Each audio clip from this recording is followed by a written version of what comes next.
بارش خوب یاد رکھیں اللہ کی رحمت ہے. یہ جو کراچی میں بارش کی وجہ سے عذاب آیا ہوا ہے یہ حکومت کی نااہلی کی وجہ سے آیا ہوا ہے.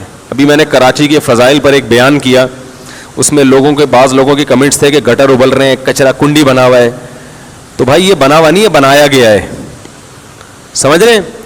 اور اللہ کی رحمت ہے, بارش کی وجہ سے حکومت کی نااہلی بھی الحمدللہ سامنے آ رہی ہے.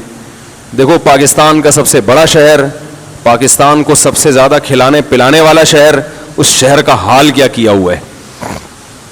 اور یہ بھی یاد رکھیں بارش سے جو نقصانات ہوتے ہیں وہ نقصانات بارش نہ ہونے سے جو نقصانات ہو نا اس سے بہت کم ہوتے ہیں. بارش ہونے سے جو نقصانات ہیں, گٹر ابلیں گے, تھوڑی بہت بیماریاں پھیلیں گی, یہ کم ہے. لیکن جو نہ ہونے کا نقصان ہے وہ بہت خطرناک ہے.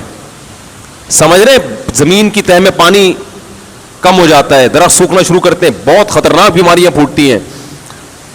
تو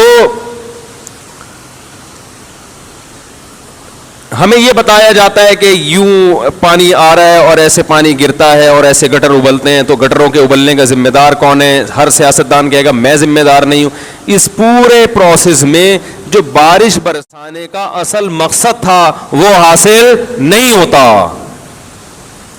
دیکھو اللہ انسان کو ایسا بھی بنا سکتے تھے کہ اس کو بارش کی ضرورت ہی نہ ہو, لیکن اللہ نے انسان کے لیے پانی کی ضرورت رکھی, اور پھر غیب سے اللہ نے کیسے اس کے لیے انتظامات کیے.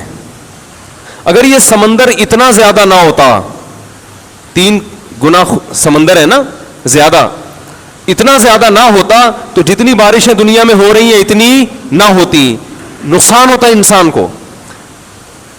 پانی زیادہ چاہیے نا انسان کو. پھر اللہ تعالی نے ایسا خوبصورت نظام بنایا ہے بارش کا.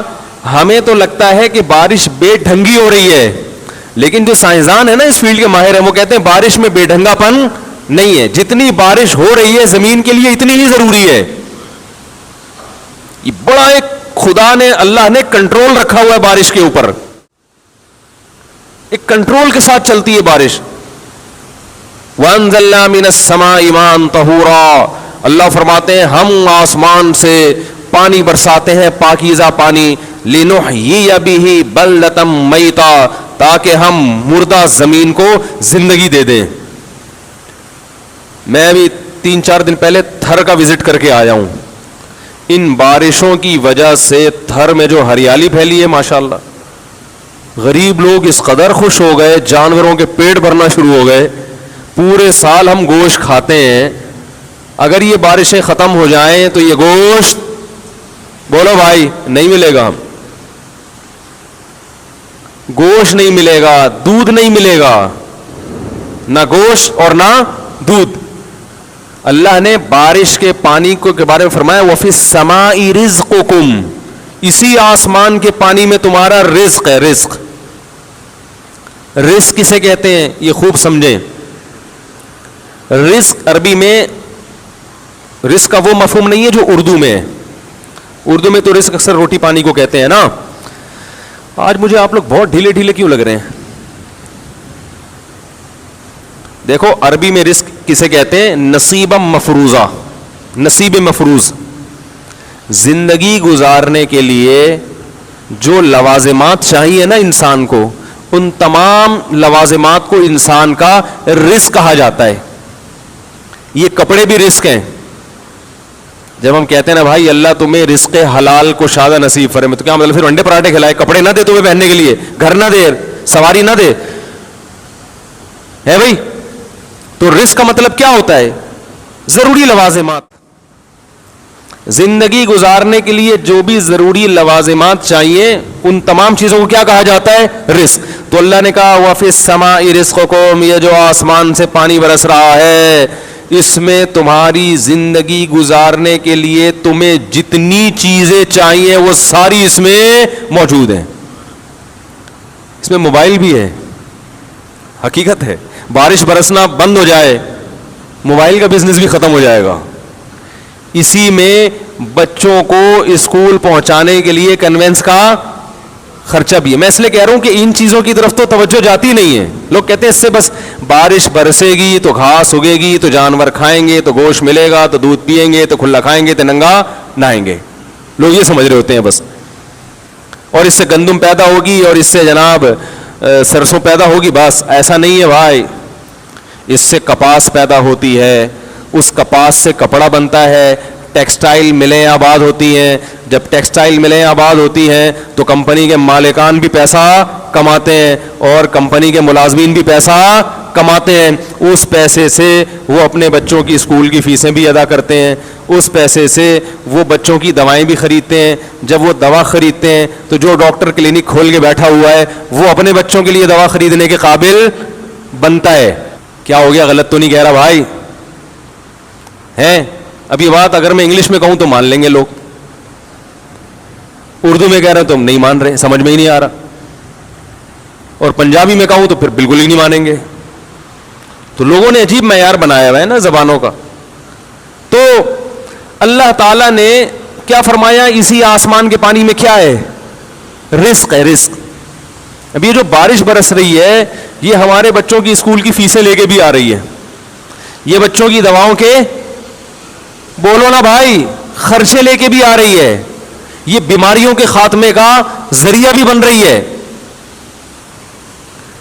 یہ کے ای ایس سی والوں کی بدنامی کا ذریعہ بھی بن رہی ہے, یہ کے ایم سی والوں کی بدنامی کا ذریعہ بھی بن رہی ہے. حالانکہ ہمیں ہمارا فرض بنتا تھا کہ ہم ان کو بدنام کریں, لیکن بزبان حال یہ ہمارے ساری ضرورتیں پوری کر رہی ہے.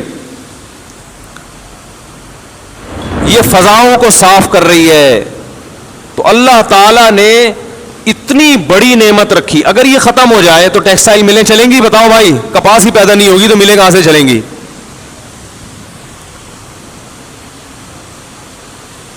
لوگ کہتے ہیں پیٹرول تو بارش سے نہیں پیدا ہوتا, تو پیٹرول کی ضرورت کیوں ہوتی ہے ہمیں؟ پیٹرول کی ضرورت ہمیں ہوتی ہے, ہم ملازمت کے لیے گھر سے آفس جائیں اپنی گاڑی میں بیٹھ کے, جب آفس نہیں رہے گا تو اس پیٹرول کو پیو گے کیا؟ کیا ہو گیا بھائی؟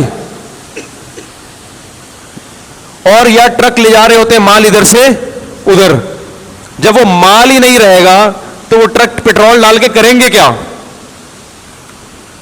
ہر چیز کا خاتمہ ہے اگر اللہ آسمان سے بارشیں برسانا بند کر دے, ہر چیز ختم ہو جاتی ہے.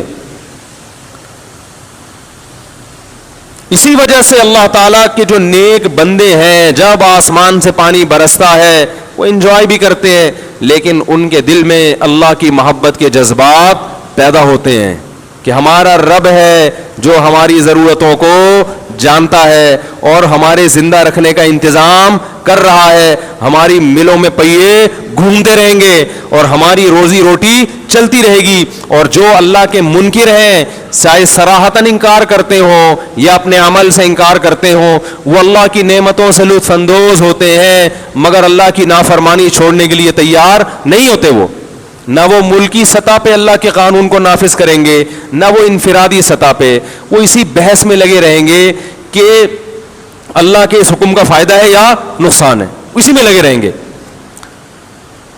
تو یاد رکھیں یہ جو اللہ کی نعمتیں ہیں, قرآن مجید میں اللہ نے ان نعمتوں کے بارے میں ایک اصول اور ضابطہ بیان کیا ہے. وہ ضابطہ یہ بیان کیا ہے کہ یہ کچھ وقت کے لیے ہیں, ہمیشہ کے لیے بولو نا بھائی نہیں ہے, کیونکہ دنیا دارالامتحان ہے نا, تو یہ ہمیشہ کے لیے نہیں ہے. انسان پر بھی موت آنے والی ہے اور اس کائنات پر بھی موت آنے والی ہے. انسان پر بھی موت آئے گی اور اس کائنات پر بھی.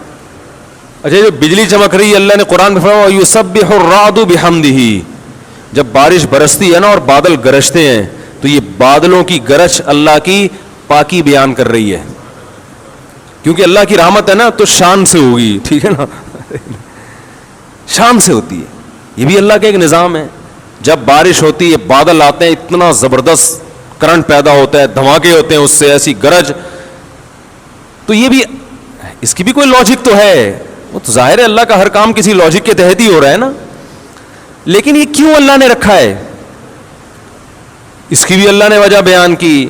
فرمایا یہ بجلی کی کڑک اور اس زوردار آواز یہ بھی کیا کر رہی ہے, اللہ کی